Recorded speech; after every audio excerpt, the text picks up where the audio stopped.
Ojo rumangsa sugih ning sugih rumangsa. Jangan merasa kaya, tapi kaya akan perasaan. Ojo rumangsa duwe ning sing duwe rumangsa. Jangan merasa punya, tapi punya perasaan. Terus kemudian Bapak cerita juga Paugeranning Satrio Utomo. Artinya ceritanya, sejarahnya satria itu satu satria yang utama, jadi ketua malam satu satria itu dilihat dari ajining diri sokolati. Jadi jati diri itu dari lidah kita. Jatining rogo saka busana. Nilainya harga diri kita dari cara kita berpakaian. Terus kemudian Bapak juga cerita ajining bangsa saka luhuring budaya. Saya sempat tanya Bapak ya, apa tuh Pak artinya?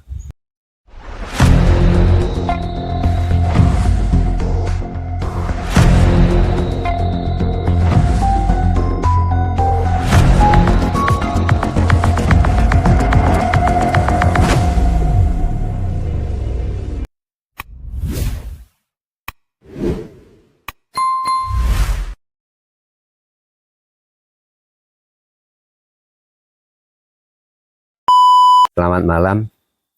Selamat malam. Assalamualaikum warahmatullahi wabarakatuh. Waalaikumsalam warahmatullahi wabarakatuh. Rahayu. Salam budaya.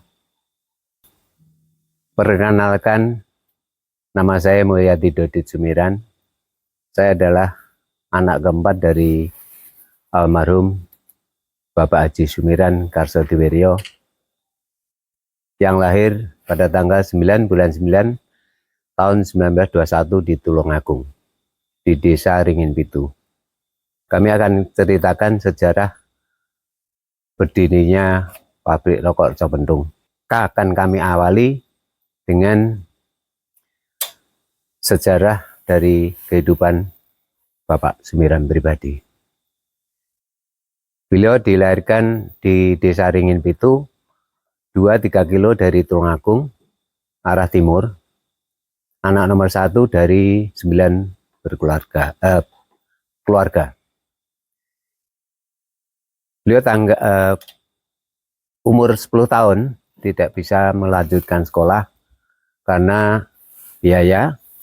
Akhirnya beliau kerja di sekitar desanya untuk mencari rumput, mengasuh anak kecil, mengisi jamban keluarga, jualan es lilin, jualan begedel, jualan kacang, dan lain-lain.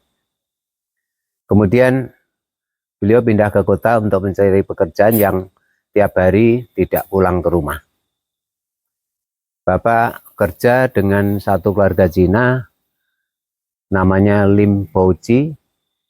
Keluarga Cina itu mempunyai penggiliran beras, salah satu orang terkaya di Tulungagung. Beliau jadi pembantu rumah tangga. Putra dari Lim Bouchi itu disayang sama mamanya. Akhirnya Bapak dekat sekali dengan bosnya yang laki. Jadi didikan dari kecil sampai umur 18 tahun adalah didikan dari keluarga Cina. Kemudian Bapak umur 18 tahun keluar dari keluarga Cina karena khitan. Waktu dulu khitan itu tua-tua. Kemudian Bapak menjalani kehidupan yang lebih keras, jadi kuli bangunan, jadi tukang, montir mobil. Waktu itu mobil hanya truk aja yang ada, mobil besar-besar di kota, yang baik maksudnya. Kemudian tukang kayu, kemudian segala macam diikuti Bapak kerja dimanapun di daerah sekitar Tulungagung. Kemudian Bapak waktu jualan es lilin itu keadaan cuaca mendung, Bapak berhenti di muka warung, maksudnya pembeli yang di warung itu untuk beli esnya. Karena mendung, Bapak hanya laku 1-2 biji es lilin. Kemudian, orang keluar dari warung tersebut, hampir semuanya merokok. Dan penjualnya juga warung tersebut. Bapak hanya merekam jual rokok kok penak begitu. Bahasa Jawanya mendah penake gitu. Terus kemudian Bapak mencoba membuat rokok. Waktu itu belum ada namanya. Kemudian Bapak membuat rokok sebelum Jepang datang. Belum ada namanya, karyawan juga berapa orang. Jepang datang itu masuk Tulungagung, barisannya dibuka itu ada tank, belakangnya banyak serdadunya. Di muka Bapak itu dibuatkan satu jebakan ya, jebakan untuk tanknya bisa masuk ke satu lubang itu. Ternyata tank itu tidak melewati lubang jebakan, melewati muka halaman Bapak, kemudian naik ke atas, dia nubruk patung Reca Pendung. Yang patung itu sebetulnya patung Reca Pendung adalah patung batas kota waktu kerajaan zaman dahulu. Jadi ditubruk sebelah utara, jatuh ke selokan. Nah, Jepang dibom Amerika pulang. Lah Bapak teringat, kalau ketemu Jepang, kita harus memberi hormat. Jadi pamannya ini Bapak, ini Jepang, kita harus memberi hormat dulu, terus Jepangnya beri hormat, Jepangnya balik gini, terus Bapak baru gini. Jangan sampai Bapak begini, Jepang gini, terus ini Jepang belum sini, belum balik gini, Jepang berdiri, Bapak berdiri. Katanya Bapak, samurai itu dikeluarkan dari sarungnya, ditancapkan di tanah.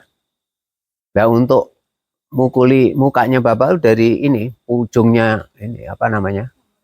Samurai itu, sarungnya samurai itu gitu. Nah, waktu di pukuli itu Bapak hanya ini membau bahwa Jepang ini waktu kita memberi hormat itu baunya kok seger gitu. Bapak punya ide cari bahan rokok ke Surabaya. Bapak cerita berangkat pagi, pulang malam. Saya sempat tanya, "Lu Pak, naik apa?" "Naik truk." Kan tidak punya biaya. Jadi truk tebu, gandol itu, truknya tebu belok kanan, Bapak turun. Nunggu truk yang dari sini. Bapak hanya beli mentol kristal 1. Sekian Bapak cerita. Coba-coba rokok tersebut diberi mentol. Setelah diberi mentol, sensasi. Sekarang ini kan banyak rokok mentol. Dulu tuh Bapak rokok itu, wah, rokoknya dibuat sumiran, orang mau pilek jadi plong gitu. Seger sekali lah itu loh. Rokoknya laris, karyawannya banyak. Kemudian uangnya banyak, Bapak punya ide, patung itu dikembalikan di umpaknya, tempatnya itu. Jadi atas prakarsa dari Bapak, pakai bambu ori itu ditarik tali, dinaikkan di umpaknya. Itu terjadi pada tanggal 2 Mei 1946. Saya ulang, tanggal 2 Mei 1946.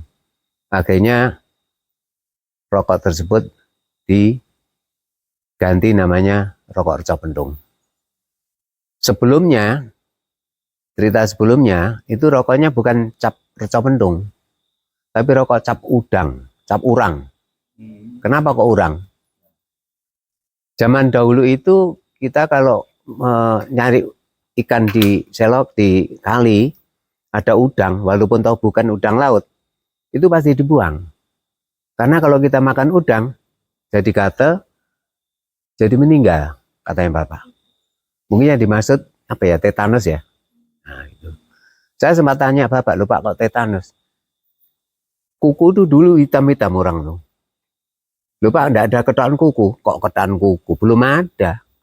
Loh kalau ngetoki kuku gimana Pak? Kayak gunting loh. Gunting itu kan untuk gunting kertas, kain. Zaman dulu tuh seperti anak kecil sekarang itu loh. Dulu dimasukkan di air, ditimbul gitu, terus digigit gini. Gitu. Nah itu. Ceritanya begitu. Terus kemudian Jepang itu waktu datang itu makan udang mentah, makan ikan laut mentah, terus digoreng, udang digoreng di sana agak jauh, baunya ke sini kok gurih gitu loh. Akhirnya penduduk, loh ternyata udang tuh enak dimakan gitu loh. Kemudian penduduk dibuat apa itu pelas, peyek, terus apa lagi tuh ya. Akhirnya booming udang gitu loh. Ya karena bapak situasinya udang, akhirnya bapak membuat cap rokok namanya udang pertama. Saya sempat tanya bapak, lupa zaman dulu apa ada percetakan? Percetakan itu ada di Surabaya. Di sini tidak ada di Tulungagung. Akhirnya bapak itu sandal jepit itu dulu kan namanya sandal Jepang. Jadi Jepang itu bom Amerika pulang ke sana 45 ya, 4 berapa? 42 43 itu ya. Sandal jepit itu sama bapak diukir. Kalau sekarang membuat stempel tuh. Inilah keahlian seseorang seperti bapak. Kelas 2 sekolah rakyat. Kelas 2 Ongkoloro. Sekolahnya Ongkoloro. Kan zaman Belanda. Belajar menulis, membaca, berhitung, belajar sendiri. Dan bapak tuh senang seni. Melukis bisa, membuat patung bisa. Ini rumah apa ini tempat ini sarem bapak ini Rizal Sewing bukan arsitek, bapak yang gambar gitu loh. Iya, bapak ya. Kemudian ya ada 1-2 putranya darah seni ada. Ya jujur aja orang bilang katanya saya sendiri yang seperti bapak karena juga saya seneng gambar, seneng gamelan, seneng seni gitu. Sampai nurun ke anak saya yang pertama itu, Denny Darko itu gitu. Kemudian cerita dilanjutkan bahwa bapak setelah 2 Mei 1946 itu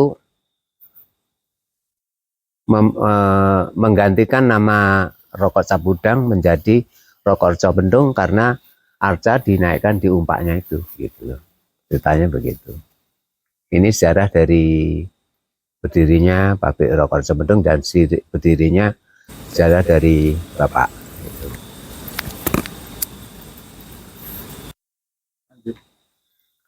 Kemudian cerita-cerita banyak. Jadi inilah bedanya kalau saya bilang didikan Cina dengan orang Jawa. Bapak suatu saat disuruh nyanganten itu istrinya bos. Ran, coba kamu di muka rumah, kamu menunggu orang jualan duku. Itu. Jualan duku itu nanti jam 12 pasti lewat sini. Bapak lihat jam setengah 12. Kira jam 12 kurang seperempat, nyonyanya keluar loh. Ran, kamu ada apa kok jongkok di luar loh? Katanya suruh nunggu orang jual duku. Nah kamu tinggal timbang nganggur dan bubuti suket itu. Kamu timbang nganggur, itu suket yang di bawah tuh kamu cabuti itu. Padahal suket itu baru tumbuh setengah senti. Berapa hari yang lalu dicabut gitu loh. Tidak boleh kita diam gitu. Terus bapak, wah, bakul dukunya datang. Wah, sudah kalau sudah bakul duku datang, pasti boleh makan. Kalau belum datang, pasti tidak boleh makan. Gitu. Terus kemudian bapak hanya melihat duku itu dimasukkan di ember, ditaruh di meja makan, ada 3 ember itu dukunya. Terus dipanggil sama nyonyahnya itu, Ran sini.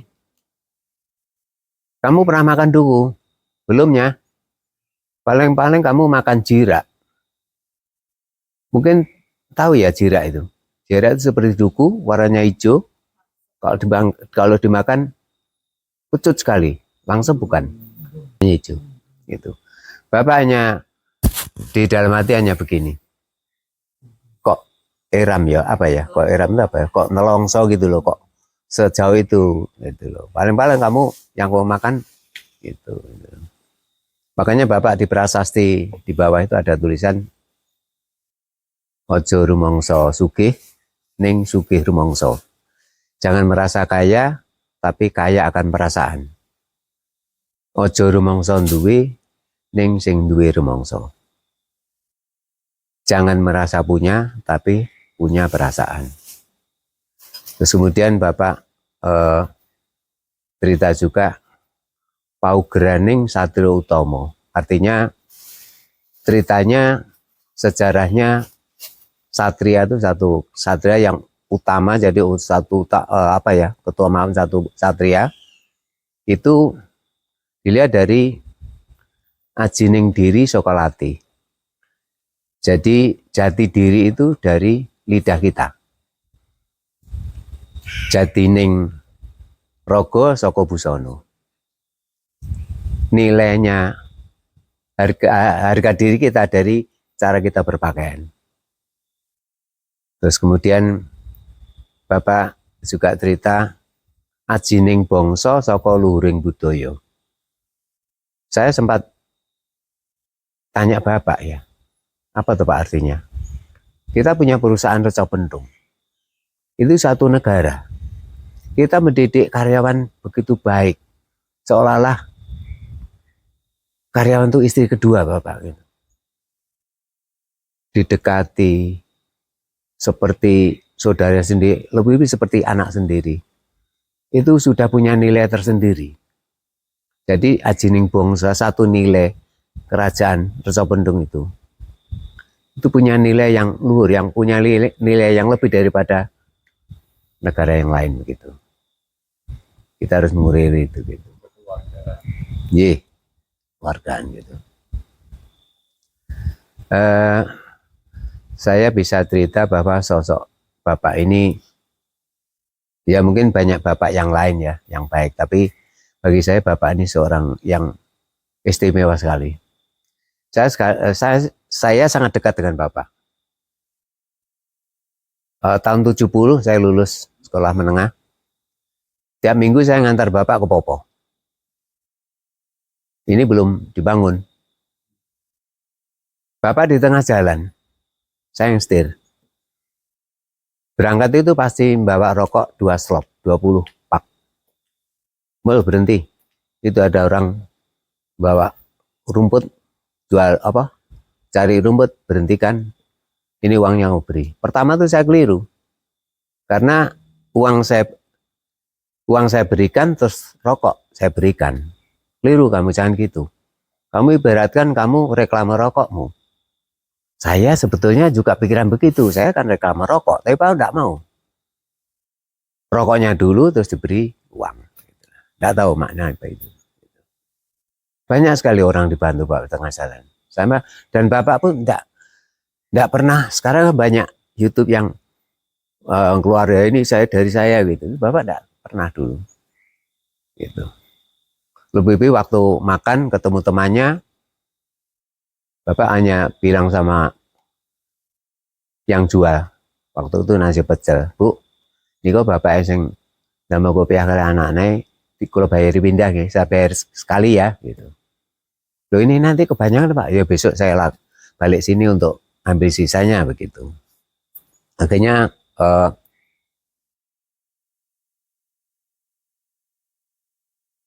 Bapak pulang, Bapak belum masuk mobil, yang jual nasi pecel bilang, Pak yang buat pakai kopiah sudah dibayari, itu bapaknya yang masuk mobil. Bapak hanya, aduh kenapa kok ngomong, jadi apa ya, aku ada apa, Bapak bilang itu waktu nges, tidak ada apa ya, nges itu apa ya, tidak kejutan gitu loh, Bapak gitu, maunya gitu. Terus kemudian waktu pulang ke Tulungagung dari Popo, eh, di pasar campur mukanya ada orang jualan buah, mul mandek, parkir di kiri, jual buahnya di kanan jalan. Tekokno, salah kayak biro. Gue omong, gue tak tuku kabeh. Satu rinjing ya, apa rinjing, nah, ranjang kecil gitu. Ibunya ya sempat kaget, beli semua. Ya berapa kilo dibeli gitu. Ternyata pikiran saya tuh keranjang sekian tuh semuanya salah, ternyata hanya seperempat. Bawahnya diberi tutup, ya kita beli maksudnya gitu. Akhirnya bapak hanya beli dimakan 1-2, bapak pulang udah belikan ibumu, saya nanti diberikan anak-anak yang masak gitu. Gitu. Terus kemudian pernah satu kita pulang, ada orang jualan ini mentimun di pinggir sawah. Mentimun ini yang kecil-kecil panjang hijau itu. Waktu itu saya ditanya, loh ini loh mentimun enak. Saya waktu itu belum pernah makan mentimun. Saya makan mentimun, tahu saya mentimun ya diacar, mungkin di rujak. Tapi kalau mentah belum pernah, saya jujur aja. Setelah saya makan, bapak tuh enak sekali, keras gitu makanya. Iya, saya makan, aduh rasanya itu gak ada rasanya, apa manis nggak ada gitu. Ya satu saya makan, saya telan aja gitu. Sudah dah pulang, saya masuk mobil yang setir. Saya lihat bapak ini kok ngobrol sama ini ya, yang jualan timun gitu loh. Saya lihat aja, ukurannya setinggi bapak. Setelah masuk mobil, coba mau bablas ke toko kota gitu. Bapak rumahnya kan pinggir kota. Cari toko sepatu bata. Waktu itu ada toko sepatu. Terus saya tanya, apa tuh Pak? Beli sandal gitu. Saya nunggu di mobil. Bapak kok cepat keluar? Ya pulang gitu. Terus saya itu setelah keluar, ya terus bapak turun di rumah. Waktu itu ibu bilang gini, bapakmu baru beli sandal bata baru gitu. Loh, beli sandal? Oh, sandalnya tadi diberikan, katanya orang Bakul Timur apa gitu. Loh, saya sampai terkejut. Jadi bapak ngobrol tadi, sandalnya diberikan yang jual timun. Saya sempat tanya bapak, loh Pak, diberikan yang jual timun? Iya, saya kasihan. Tingginya seperti saya, lupa ini sandalnya diberikan gitu, diberikan Bakul Timur gitu. Itu. Ada satu peristiwa lagi, bapak biasanya dulu senangannya ini, lihat pasar malam. Pasar malam itu biasanya ada itu namanya apa ya, erek-erek, undian itu loh. Nah, itu. Terus bapak waktu itu di Blitar ingat saya, yang setir juga saya. Saya tidur di pabrik waktu itu, tahun 70 berapa itu. Saya belum kawin. Sampai 7:30 kok belum datang. Saya telepon, ya terima ibu. Loh Pak, ibu, kok bapak masih ada tamu bapakmu gitu. Saya tunggu. Jam 8 baru ke pabrik, saya ke Blitar.